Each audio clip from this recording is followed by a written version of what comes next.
সকাল বন্ধুরা, আজকে তো শনিবার, তাই দেখো রান্না করব নিরামিষই রান্না। আর এ দেখো লাল ডাঁটা, হ্যাঁ অনেকদিন ধরে ঘরে পড়ে আছে, শুকিয়ে গেছে। আর লাল ডাঁটা শুকিয়ে গেলে একটু বেশ মিষ্টি মিষ্টি লাগে খেতে, ওই জন্য সব দিয়ে একটা তরকারি বানাচ্ছি লাবড়া টাইপের। এই যে বড়ি ভেজে রেখেছি, আর ওইদিকে আমার মেয়ে দেখো সর্ষে বাটছে। এই দেখো মোলায়েম করে সর্ষে বেটেছে, পাটায় খুব সুন্দর বেটেছে। আর আজকে একটু ভাবছি গোবিন্দভোগ চালের খিচুড়ি বানাবো, ওই জন্য এই সবজি দিব খিচুড়িতে আর কি। এই খিচুড়িটা দেবো, ওখান থেকে নিয়ে না জল। এই করব আর কি রান্না করব দেখি, ভাবি একটু চাটনি হলে ভালো হয় দেখি, আর একটু পাঁপড় ভাজা দেখি কতদূর কী করতে পারি। রান্না হয়ে গেলে তোমাদেরকে আবার দেখাচ্ছি।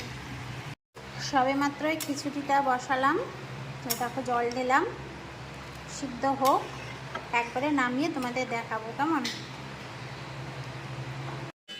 এই দেখো খিচুড়িটা আমার প্রায় হয়ে গেছে, একটু ঘি গরম মশলা দেবো, দিয়ে নামিয়ে দেবো। কালারটা কিন্তু খুব সুন্দর হয়েছে।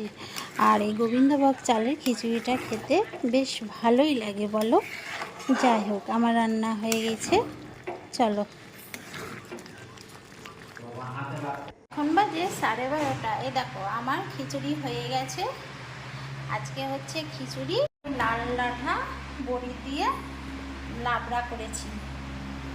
এই হচ্ছে আজকে দুপুরের খাবার। চলো তাহলে সবাইকে জানাই শুভ দুপুর।